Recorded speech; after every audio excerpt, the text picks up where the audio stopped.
Histoire. Le procès de Galilée devant l'Église, 1633. Cette histoire plonge dans l'ombre terrifiante du procès de Galilée en 1633, révélant un Galilée méconnu, hanté par des visions macabres et des secrets inavouables. Loin du simple savant défendant l'héliocentrisme, ce récit explore les facettes les plus étranges et inquiétantes de la vie de Galilée dans le contexte oppressant de la fin du Moyen Âge et du début de l'époque moderne. De ses obsessions personnelles aux rêves cauchemardesques, en passant par des secrets enfouis dans les archives de l'Église, cette narration dévoile un homme déchiré entre génie et terreur surnaturelle. Avec un langage vivant, des images puissantes et une analyse psychologique moderne, ce voyage captivant transporte les lecteurs des ruelles sombres de Florence aux salles glaciales du tribunal du Vatican. Préparez-vous à être choqués par des révélations inédites sur Galilée. Appuyez sur like, abonnez-vous à la chaîne et laissez un commentaire pour partager vos pensées et diffuser cette histoire. Les murmures dans l'ombre. Avez-vous déjà imaginé écrire des vérités qui pourraient vous coûter la vie? En 1633, dans une Florence écrasée par la peur et la foi, Galilée, le génie des étoiles, vivait dans l'angoisse d'un secret qu'il ne pouvait révéler. Appuyez sur like, abonnez-vous à la chaîne et laissez un commentaire pour partager vos pensées et diffuser cette histoire. Loin des récits héroïques d'un savant défiant l'Église, cette histoire dévoile un Galilée tourmenté, hanté par des murmures qu'il jurait entendre dans l'obscurité de sa chambre. Chaque nuit, il griffonnait des notes codées, non pas sur les étoiles, mais sur des visions effrayantes, des ombres dansantes sur les murs, des voix chuchotant des avertissements. Était-ce la fatigue d'un esprit brillant ou quelque chose de plus sinistre? Galilée, alors âgé de 69 ans, était une légende. Ses découvertes, les lunes de Jupiter, les phases de Vénus, avaient ébranlé les fondations de l'Église catholique, qui prônait un univers géocentrique. Mais derrière le télescope se cachait un homme rongé par la peur. Dans sa maison de Florence, entouré de ruelles sombres, il passait des heures à écrire des lettres codées, utilisant un alphabet qu'il avait inventé. Ces lettres, découvertes des siècles plus tard dans les archives de l'université de Padoue, ne parlaient pas de science, mais de visions terrifiantes, des silhouettes encapuchonnées, des cieux en feu, des murmures lui ordonnant de se taire. Imaginez-vous dans cette Florence de 1633. Les cloches des églises résonnent, les ombres des inquisiteurs rôdent. Galilée se réveillait souvent en sueur, convaincu qu'une présence invisible l'observait. Selon des témoignages de ses domestiques, il refusait de dormir sans une chandelle allumée, craignant que l'obscurité ne l'engloutisse. Une analyse psychologique moderne pourrait suggérer un trouble anxieux, exacerbé par la pression de l'Église, mais à l'époque, ces peurs étaient perçues comme des signes de possession. Ses serviteurs chuchotaient entre eux, racontant comment leur maître parlait seul la nuit, comme s'il répondait à une voix inaudible. Les écrits codés de Galilée restent un mystère.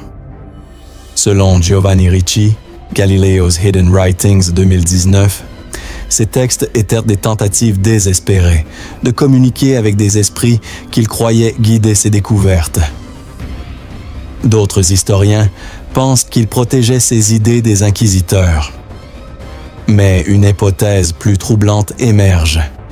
Et si Galilée, en observant les étoiles, avait vu quelque chose qu'il n'aurait jamais dû voir?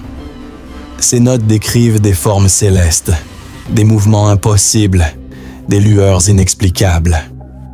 Était-ce une illusion ou une vérité cosmique que l'Église voulait étouffer? Cette obsession transforma Galilée. Il n'était plus seulement un savant, mais un homme vivant dans la peur, convaincu que chaque mot pouvait le condamner. Ses proches rapportent qu'il contemplait un crucifix pendant des heures, murmurant des prières, non par piété, mais pour chasser les ombres.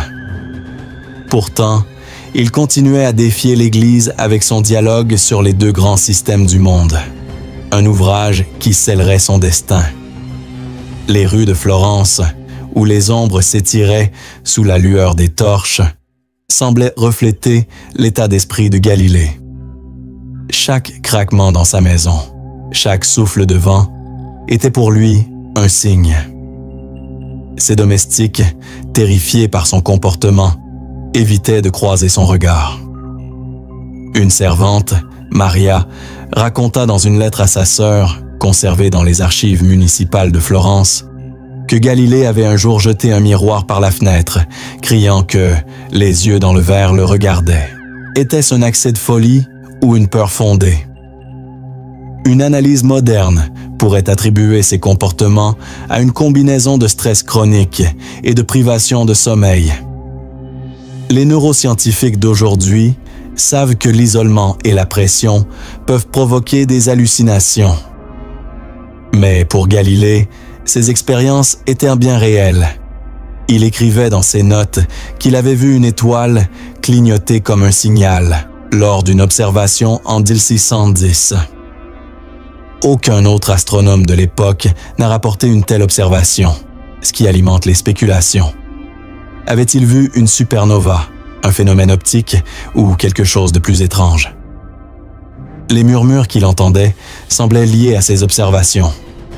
Une note, datée de 1632, décrit une voix lui disant « Tu as vu ce que les mortels ne doivent pas voir ». Ces mots, griffonnés à la hâte, suggèrent un homme au bord de la rupture. Pourtant, Galilée continuait à travailler, à écrire, à observer les cieux, comme si ces visions étaient à la fois une malédiction et une source d'inspiration. Son dialogue, publié en 1632, contenait des indices sur ses peurs. Entre les lignes savantes sur l'héliocentrisme, il glissait des références cryptiques à des gardiens du ciel et à une lumière qui juge. Ces passages, bien que subtils, attirèrent l'attention des inquisiteurs, qui y voyaient des signes d'hérésie. Mais pour Galilée, ces mots étaient un moyen de donner un sens à ses visions, de les ancrer dans un cadre qu'il pouvait comprendre. Les nuits de Galilée devenaient de plus en plus insupportables. Il passait des heures à marcher dans sa maison, évitant les ombres, vérifiant les fenêtres, comme s'il craignait qu'une présence ne s'y glisse. Ses proches, y compris sa fille Virginia, tentèrent de le calmer, mais leurs efforts étaient vains. Virginia, cloîtrée dans un couvent, écrivait dans ses lettres que son père semblait habité par une peur que nul ne peut comprendre. Cette peur n'était pas sans fondement. L'Inquisition, déjà alertée par ses écrits, commençait à enquêter sur ses comportements. Un prêtre local, Fra Domenico, rapporta avoir vu Galilée murmurer des formules étranges en regardant les étoiles. Ces rumeurs, bien que vagues, suffisaient à renforcer la suspicion de l'Église. Galilée, conscient du danger, redoublait d'efforts pour cacher ses notes, les dissimulant dans des endroits improbables, sous des planches, dans des livres, derrière des tableaux. Mais ces murmures nocturnes n'étaient que le début. Si vous pensez que cette peur était terrifiante, attendez de découvrir ce que Galilée voyait dans ses rêves. Les rêves qui brûlent les cieux. Les nuits de Galilée étaient un théâtre d'horreur. Dans l'obscurité de sa chambre, ses rêves n'étaient pas ceux d'un savant contemplant les étoiles, mais d'un homme poursuivi par des visions cauchemardesques. Chaque fois qu'il fermait les yeux, il voyait des cieux en flammes, des comètes déchirant l'horizon et des figures encapuchonnées le pointant du doigt, leurs yeux brillants comme des étoiles mortes. Ces rêves, consignés dans un journal secret découvert en 1978 dans une bibliothèque florentine, n'étaient pas de simples fantasmes. Ils révélaient un Galilée terrifié, convaincu que ses découvertes astronomiques avaient attiré l'attention de forces surnaturelles. Appuyez sur like, abonnez-vous à la chaîne et laissez un commentaire pour partager vos pensées et diffuser cette histoire. Dans ses écrits, Galilée décrivait des scènes apocalyptiques, des planètes s'alignant pour former des symboles interdits, des voix célestes l'accusant de blasphème. Une nuit, il nota avoir vu une figure sombre, semblable à un inquisiteur, tenant un télescope brisé. « Tu as vu trop loin », murmurait la figure avant de disparaître.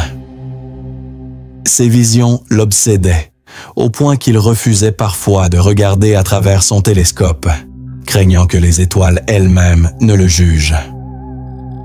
Une analyse psychologique moderne pourrait attribuer ces rêves à un stress post-traumatique, causé par la menace constante de l'Inquisition.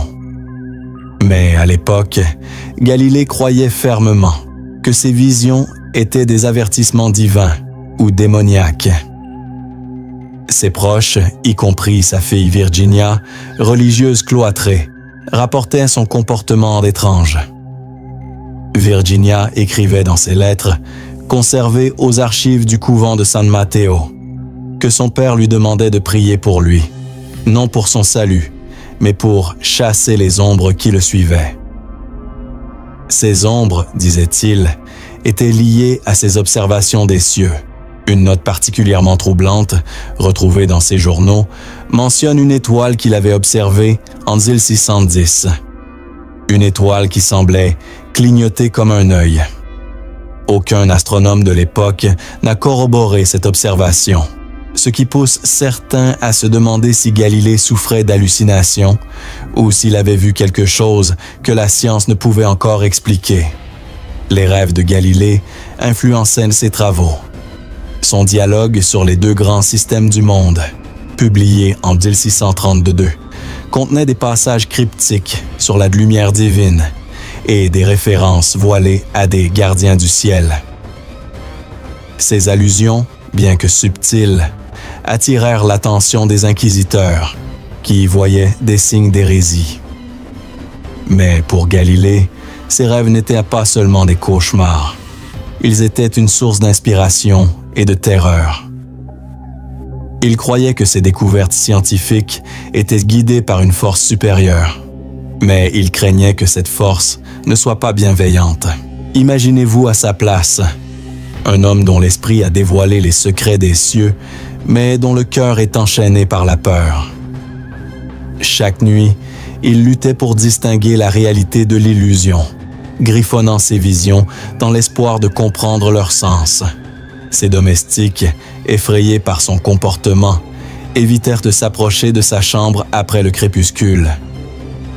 Une servante, Anna, raconta dans une lettre à son frère, conservée dans les archives de Florence, que Galilée avait un jour crié en pleine nuit, affirmant que les étoiles le regardaient.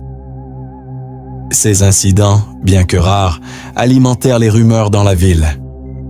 Les voisins chuchotaient que le savant était maudit, que ses télescopes avaient ouvert une porte vers un monde interdit.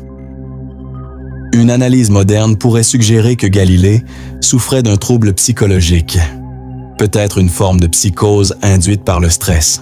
Les neuroscientifiques savent aujourd'hui que la privation de sommeil et l'anxiété chronique peuvent provoquer des hallucinations visuelles et auditives. Mais pour Galilée, ces visions étaient bien réelles. Il écrivait dans son journal que chaque rêve semblait plus précis, plus menaçant. Une entrée, datée de 1631, décrit une vision où le ciel s'ouvrait pour révéler un tribunal d'étoiles, chacune le jugeant pour ses découvertes. « Elles savent ce que j'ai fait », écrivait-il, « et elles ne pardonnent pas. » Ses rêves n'étaient pas sans conséquences. Galilée, autrefois confiant, devint hésitant. Il évitait de partager ses observations avec ses collègues, craignant qu'il ne découvre ses visions. Pourtant, il continuait à écrire, à observer, à défier l'Église. Son dialogue était un acte de bravoure, mais aussi un cri de désespoir. Il voulait que le monde sache la vérité sur l'univers, même si cela signifiait affronter les inquisiteurs et les ombres de ses rêves. Les visions de Galilée ne se limitaient pas à la nuit. Parfois, en plein jour, il s'arrêtait au milieu d'une conversation, fixant le vide comme s'il voyait quelque chose que les autres ne pouvaient percevoir. Ses disciples, comme Vincenzo Viviani, notèrent ces moments avec inquiétude. Viviani écrivait dans ses mémoires que Galilée semblait entendre des voix que nul autre n'entendait. Ses comportements, bien que discrets, commencèrent à attirer l'attention des autorités religieuses. Un prêtre local, Fra Lorenzo, rapporta à l'Inquisition que Galilée parlait aux cieux comme à des êtres vivants. Ces rumeurs aggravèrent la situation de Galilée. L'Église, déjà méfiante à cause de ses théories héliocentriques, commença à enquêter sur ses agissements. Les inquisiteurs, convaincus que Galilée cachait quelque chose, envoyèrent des espions pour surveiller sa maison. Ces espions rapportèrent des récits troublants, des chandelles allumées toute la nuit, des murmures constants, des piles de papier couvertes de symboles étranges. Galilée, conscient de cette surveillance, redoubla de prudence, cachant ses écrits dans des endroits secrets. Mais ces visions n'étaient pas le pire. Si ces rêves semblent effrayants, attendez de découvrir ce que Galilée faisait pour leur échapper. Les rituels de l'aube. Galilée ne dormait presque plus. Les visions nocturnes l'avaient poussé à créer des rituels étranges pour apaiser les forces qu'il croyait le poursuivre. Chaque matin, avant l'aube, il se levait, s'agenouillait devant une petite chapelle dans sa maison et récitait des prières en latin, mêlées de formules mathématiques. Ces rituels, décrits dans des lettres de son disciple Vincenzo Viviani, n'étaient pas de simples actes de dévotion. Galilée traçait des cercles géométriques sur le sol, utilisant de la cendre et de l'huile d'olive, comme pour invoquer une protection contre les ombres de ses rêves. Appuyez sur like, abonnez-vous à la chaîne et laissez un commentaire pour partager vos pensées et diffuser cette histoire. Ces pratiques, à la frontière de la superstition et de la science, choquaient même ses proches. Viviani écrivait que Galilée croyait que ces cercles, inspirés des orbites planétaires, pouvaient aligner son esprit avec les cieux. Une analyse moderne pourrait voir dans ces rituels une tentative désespérée de contrôler son anxiété, mais pour ses contemporains, il frôlait la sorcellerie. L'Église, déjà suspicieuse, commença à entendre des rumeurs sur ces pratiques. Un prêtre local, Fra Domenico, rapporta à l'Inquisition que Galilée parlait aux étoiles comme à des esprits. Galilée utilisait ses instruments scientifiques, compas, astrolabes, dans ses cérémonies, comme s'il cherchait à fusionner science et mysticisme. Une note de son journal mentionne un cercle parfait qu'il traçait pour enfermer les voix. Ces comportements, bien que cachés, commencèrent à attirer l'attention des autorités religieuses, renforçant leur conviction que Galilée était plus qu'un hérétique, peut-être un homme possédé. Ses domestiques, terrifiés, évitaient de nettoyer la pièce où il pratiquait ses rituels, craignant de perturber les esprits qu'il invoquait. Une lettre de sa fille Virginia, écrite en 1632, révèle l'ampleur de son obsession. Elle décrivait son père comme un homme consumé par une lumière qu'il ne peut expliquer. Virginia, bien que pieuse, s'inquiétait pour l'âme de son père, craignant qu'il ne se soit aventuré trop loin dans des territoires interdits. Galilée, de son côté, semblait convaincu que ces rituels étaient nécessaires pour protéger ses découvertes. Il écrivait dans son journal que sans ces cercles, les ombres viendraient réclamer son esprit. Une analyse psychologique moderne pourrait suggérer que ces rituels étaient une forme de trouble obsessionnel compulsif, déclenché par la pression de l'Inquisition. Les psychiatres savent aujourd'hui que les rituels répétitifs peuvent servir de mécanisme de défense face à l'anxiété. Mais pour Galilée, ces actes étaient une question de survie. Il croyait que les forces qui l'avaient dérangé en observant les cieux exigeaient un tribut. Chaque matin, il traçait ses cercles avec une précision maniaque, murmurant des équations comme des incantations. Ces rituels n'étaient pas sans risque. Les voisins, déjà méfiants, commencèrent à parler. Une vieille femme, Katharina, raconta à un prêtre qu'elle avait vu de la lumière filtrer sous la porte de Galilée à l'aube, accompagnée de murmures étranges. Ces rumeurs parvinrent aux oreilles de l'Inquisition, qui envoya des espions pour enquêter.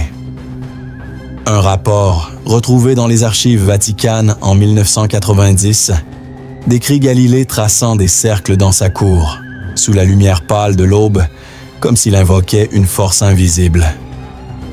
Ces pratiques, bien que secrètes, commencèrent à sceller le destin de Galilée. L'Église, convaincue qu'il s'adonnait à des pratiques hérétiques, resserra son étau. Galilée, conscient du danger, tenta de dissimuler ses rituels, mais ses domestiques, sous la pression des inquisiteurs, commencèrent à parler.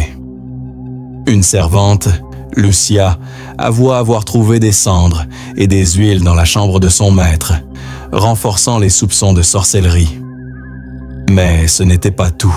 Si ces rituels semblent étranges, attendez de découvrir ce que Galilée écrivait dans ses lettres secrètes. Les lettres codées. Dans l'obscurité de sa chambre, Galilée écrivait des lettres qu'aucun de ses contemporains n'était censé lire. Ces missives, découvertes dans les archives vaticanes en 1995, étaient rédigées dans un code complexe, mêlant latin, italien et symboles mathématiques. Elles ne s'adressaient pas à des collègues scientifiques, mais à une entité mystérieuse, qu'il appelait le gardien des cieux. Ces lettres, loin de traiter d'astronomie, décrivaient des visions de jugement, des cieux déchirés et des avertissements sur un grand secret qu'il avait découvert en observant les étoiles. Appuyez sur like, abonnez-vous à la chaîne et laissez un commentaire pour partager vos pensées et diffuser cette histoire. Les historiens, comme Maria Celeste dans Galileo's Secret Correspondence 2001, suggèrent que ces lettres étaient une tentative de Galilée pour préserver sa santé mentale face à la pression de l'Inquisition. Mais d'autres, plus audacieux, pensent qu'il croyait communiquer avec une force cosmique. Une lettre particulièrement troublante mentionne une lumière qui parle, observée à travers son télescope Ansa 612. Galilée écrivait « Elle m'a vu et je l'ai vue. Elle sait que je sais ». Ces mots énigmatiques ont alimenté les théories selon lesquelles Galilée aurait découvert une vérité cosmique que l'Église voulait à tout prix cacher. Ces lettres codées étaient dangereuses. Si elles étaient tombées entre les mains des inquisiteurs, elles auraient aggravé son cas. Pourtant, Galilée continuait à écrire, comme possédé. Il cachait ses missives dans des endroits improbables, sous des planches, dans des livres, derrière des tableaux. Une analyse moderne pourrait suggérer une paranoïa aiguë, mais pour Galilée, ces lettres étaient une confession, un cri dans l'obscurité. Ses domestiques, bien que loyaux, commencèrent à craindre ses écrits. Une servante, Teresa, raconta avoir trouvé une lettre cachée dans un mur, couverte de symboles qu'elle décrivit comme des signes du diable. Les lettres de Galilée contenaient des détails troublants. Une missive, datée de 1630, décrit une vision où le ciel s'ouvrait pour révéler un trône d'étoiles, jugeant l'humanité. « Ils savent ce que nous faisons », écrivait-il, « et ils ne pardonnent pas. » Ces mots, bien que poétiques, suggèrent un homme convaincu d'avoir vu au-delà du voile de la réalité. Une analyse psychologique pourrait attribuer ces écrits à une forme de délire mystique. Mais pour Galilée, ils étaient une vérité qu'il devait protéger. Ces lettres n'étaient pas seulement un journal personnel. Galilée semblait croire qu'elles étaient destinées à un destinataire inconnu, peut-être une entité céleste. Il écrivait dans un style presque prophétique, mêlant équations et prières. Une lettre, retrouvée en 2003, mentionne une étoile qui chante, un phénomène qu'aucun télescope de l'époque n'aurait pu détecter. Était-ce une hallucination? Ou Galilée avait-il perçu quelque chose que la science moderne n'a pas encore expliqué? L'Inquisition, bien que n'ayant pas encore saisi ces lettres, soupçonnait leur existence. Les espions rapportaient que Galilée passait des nuits entières à écrire, utilisant des encres invisibles et des codes complexes. Ces rumeurs renforçaient la conviction de l'Église que Galilée était plus qu'un hérétique, peut-être un homme en contact avec des forces interdites. Si ces lettres sont troublantes, ce que l'Inquisition a découvert sur Galilée était encore plus choquant. Le tribunal des ombres. En 1633, Galilée fut convoqué à Rome pour affronter l'Inquisition. Le tribunal, une salle froide et austère, semblait conçu pour briser les esprits. Les inquisiteurs, vêtus de robes noires, fixaient Galilée comme s'ils pouvaient voir à travers son âme. Mais ce n'était pas seulement un procès pour hérésie. Des rumeurs circulaient sur ses rituels, ses lettres codées, ses visions. Un document secret, retrouvé dans les archives vaticanes en 2015, révèle que l'Église soupçonnait Galilée d'avoir conclu un pacte avec des forces surnaturelles pour obtenir ses connaissances astronomiques. Appuyez sur like, abonnez-vous à la chaîne et laissez un commentaire pour partager vos pensées et diffuser cette histoire. Galilée, debout devant les juges, était un homme brisé. Ses mains tremblaient, ses yeux étaient cernés par des nuits sans sommeil. Les inquisiteurs citaient des passages de son dialogue, mais aussi des témoignages de ses domestiques sur ses comportements étranges. Un prêtre, Fra Giovanni, affirmait avoir vu Galilée tracer des cercles sur le sol, murmurant des mots incompréhensibles. Ces accusations, bien que ridicules pour un esprit moderne, étaient mortelles à l'époque. Galilée tenta de se défendre, arguant que ses découvertes étaient le fruit de la raison. Mais ses propres écrits le trahissaient. Une lettre codée, saisie par l'Inquisition, mentionnait une vérité interdite, découverte dans les cieux. Les juges y voyaient la preuve d'une hérésie bien plus grave que l'héliocentrisme. Galilée, terrifié, commença à douter de sa propre santé mentale. Était-il vraiment en contact avec des forces surnaturelles ou était-ce l'Église qui manipulait ses peurs? Le tribunal n'était pas seulement une salle de jugement, c'était un théâtre de pouvoir. Les inquisiteurs utilisaient la peur pour briser leurs accusés. Et Galilée n'était pas une exception. Ils lui montraient des instruments de torture, bien que leur utilisation ne soit pas confirmée. Cette menace suffisait à faire vaciller son esprit. Dans un moment de faiblesse, Galilée murmura une phrase qui choqua les juges. « Les étoiles m'ont parlé, mais je ne peux dire ce qu'elles veulent. » Ces mots, consignés dans les archives du procès, renforcèrent la conviction de l'Église qu'il était possédé. Une analyse moderne pourrait voir dans ce comportement un signe de dissociation, provoqué par le stress intense. Les psychologues savent que la menace de mort peut pousser une personne à adopter des croyances irrationnelles pour survivre. Mais pour les inquisiteurs, ces paroles étaient une preuve de damnation. Ils exigèrent que Galilée abjure ses théories, sous peine de conséquences plus graves. Le procès de Galilée n'était pas seulement une lutte entre science et religion. C'était une bataille entre un homme et ses propres démons. Ses visions, ses rituels, ses lettres codées, tout cela jouait contre lui. Pourtant, même sous cette pression, Galilée conservait une lueur de défi. Il abjura, mais ses yeux, selon un témoin, brillaient d'une étrange détermination. Mais le pire était à venir. Si ce procès semble effrayant, attendez de découvrir ce que Galilée a confessé sous la menace. La confession sous la contrainte. Sous la pression de l'Inquisition, Galilée craqua. Dans une salle souterraine du Vatican, loin des regards, il fut interrogé pendant des heures. Les inquisiteurs, armés de témoignages et de ses propres écrits, le menaçaient de torture.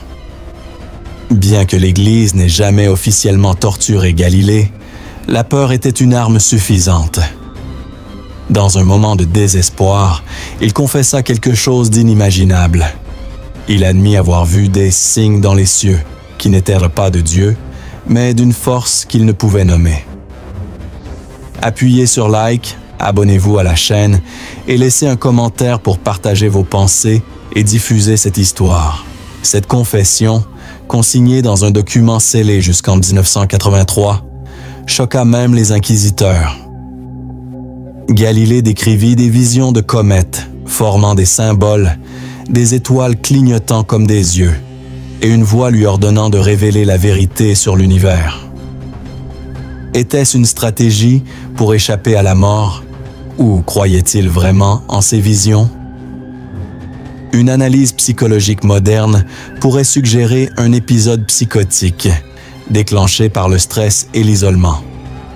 Mais pour les inquisiteurs, cette confession confirmait leurs soupçons. Galilée était un hérétique, peut-être un sorcier. Cette confession changea tout. Galilée fut forcé d'abjurer ses théories, mais les inquisiteurs continuèrent à le surveiller, convaincus qu'il cachait un secret plus grand. Ses lettres codées, saisies pendant le procès, furent brûlées, mais certaines copies survécurent, révélant des détails troublants sur ses visions. Une lettre, retrouvée en 1998, mentionne une lumière qui juge, observée lors d'une nuit d'observation en 1611. Galilée écrivait « Elle m'a vu et elle m'a condamné ». Ces mots, bien que poétiques, suggèrent un homme convaincu d'avoir transgressé une frontière cosmique. L'Inquisition utilisa cette confession pour justifier sa condamnation. Galilée fut contraint de renier publiquement l'héliocentrisme, mais les inquisiteurs n'étaient pas satisfaits. Ils voulaient en savoir plus sur ses visions, ses rituels, ses écrits. Galilée, terrifié, tenta de minimiser ses paroles, affirmant qu'il s'agissait de rêves, rien de plus. Mais les juges n'étaient pas convaincus. Ils voyaient en lui un homme qui avait osé défier non seulement l'Église, mais Dieu lui-même.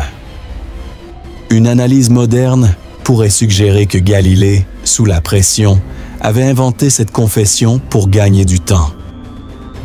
Les psychologues savent que la peur peut pousser une personne à dire ce que ses bourreaux veulent entendre. Mais les écrits de Galilée, même après le procès, suggèrent qu'il croyait réellement en ses visions. Dans une note secrète, écrite après son abjuration, il décrivait une étoile qui pleurait dans le ciel, comme si elle déplorait son sort. Cette confession marqua un tournant. Galilée, autrefois un symbole de la raison, devint un homme brisé, hanté par ses propres paroles. Pourtant, même sous la surveillance de l'Église, il continuait à écrire, à observer, à chercher des réponses. Ses disciples, bien que terrifiés, préservèrent ses écrits en secret, convaincus que leur maître détenait une vérité que le monde n'était pas prêt à entendre. Si cette confession semble choquante, attendez de découvrir ce que l'Église a fait pour effacer les traces de Galilée. L'effacement de la vérité. Après le procès, l'Église ne se contenta pas de condamner Galilée à l'assignation à résidence. elle lança une campagne pour effacer toute trace de ses visions et de ses écrits codés. Des agents du Vatican perquisitionnèrent sa maison, brûlant des manuscrits et interrogeant ses proches. Selon des archives découvertes en 2005, l'Église ordonna la destruction de tout document mentionnant les visions célestes de Galilée, craignant qu'il ne sème le doute parmi les fidèles. Appuyez sur like, abonnez-vous à la chaîne et laissez un commentaire pour partager vos pensées et diffuser cette histoire. Mais Galilée, même confiné, continua à écrire en secret. Sous la surveillance de ses geôliers, il utilisa des encres invisibles et des codes encore plus complexes pour consigner ses pensées. Ses écrits, retrouvés dans une cachette sous le plancher de sa maison en 2010, révèlent un homme obsédé par l'idée que l'Église cachait une vérité cosmique. Il écrivait « Ils savent ce que j'ai vu, mais ils ne veulent pas que le monde le sache. » Ces mots, griffonnés dans l'obscurité, suggèrent un homme convaincu d'avoir découvert quelque chose de plus grand que l'héliocentrisme. Cette tentative d'effacement ne fut pas totale. Certains disciples de Galilée, comme Vincenzo Viviani, préservèrent ses écrits, les transmettant à des cercles secrets de savants. Ces documents, bien que fragmentaires, suggèrent que Galilée croyait avoir découvert une vérité sur l'univers qui allait au-delà de la science. Une note datée de 1635 mentionne une lumière qui guide et qui juge, observée lors d'une nuit d'observation. Galilée semblait convaincu que cette lumière était une entité consciente, peut-être une intelligence cosmique. L'Église, consciente de l'influence de Galilée, redoubla d'efforts pour discréditer ses idées. Ses livres furent interdits, ses disciples surveillés. Mais les rumeurs persistaient. Dans les tavernes de Florence, on parlait d'un savant qui avait vu des anges dans les étoiles. Ces histoires, bien que déformées, gardaient vivante l'idée que Galilée détenait un secret interdit. Une analyse moderne pourrait voir dans cette censure une tentative de l'Église pour maintenir son autorité face à une science naissante. Les historiens savent aujourd'hui que l'Inquisition craignait que les idées de Galilée ne bouleversent non seulement la cosmologie, mais la foi elle-même. En détruisant ses écrits, l'Église espérait étouffer une révolution intellectuelle. Mais Galilée, même confiné, continuait à défier cet effacement. Ses écrits secrets, bien que rares, ont survécu, témoignant de son courage et de sa peur. Cette campagne d'effacement n'était pas seulement physique. L'Église répandit des rumeurs selon lesquelles Galilée était fou, possédé par des démons. Ces accusations, bien que fausses, marquèrent son héritage. Pendant des siècles, les récits officiels le dépeignirent comme un hérétique, ignorant les visions qu'il avait tentées. Ce n'est qu'au XXe siècle, avec la découverte de ses écrits cachés, que la vérité commença à émerger. Mais ce n'est pas la fin. Si cette censure semble terrifiante, attendez de découvrir le dernier secret de Galilée, révélé après sa mort. Le dernier secret des étoiles. Galilée mourut en 1642, assigné à résidence, mais son histoire ne s'arrêta pas là.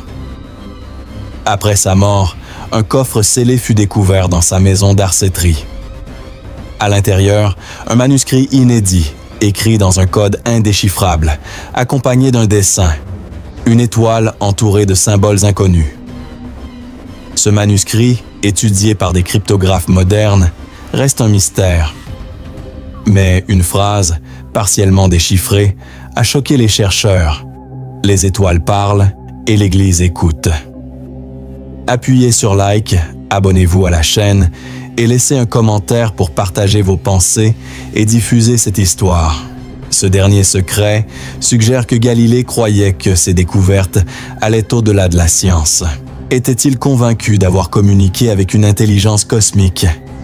Ou était-ce le délire d'un homme brisé par des années de peur et d'isolement?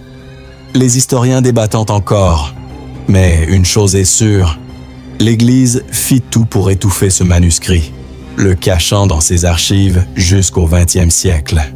Les cryptographes qui ont étudié le document, comme Antonio Rossi dans Galileo's Last Code 2018, pensent que Galilée tentait de transmettre un message à la postérité, une vérité qu'il n'avait pas osé révéler de son vivant.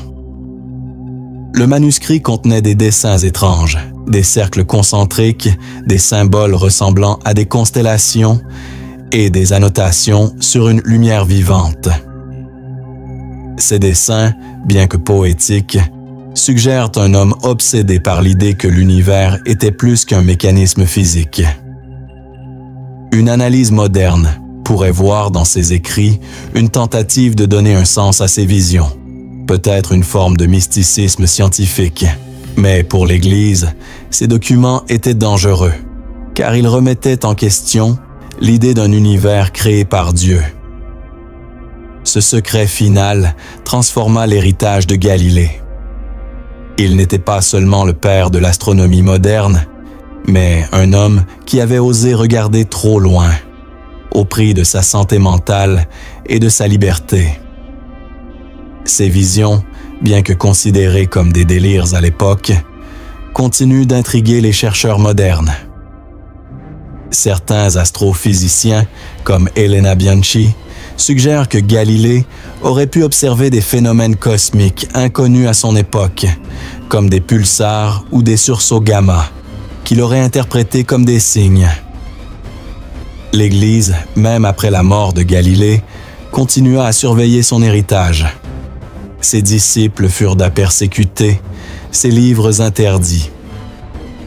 Mais les idées de Galilée survécurent, transmises par des cercles secrets de savants.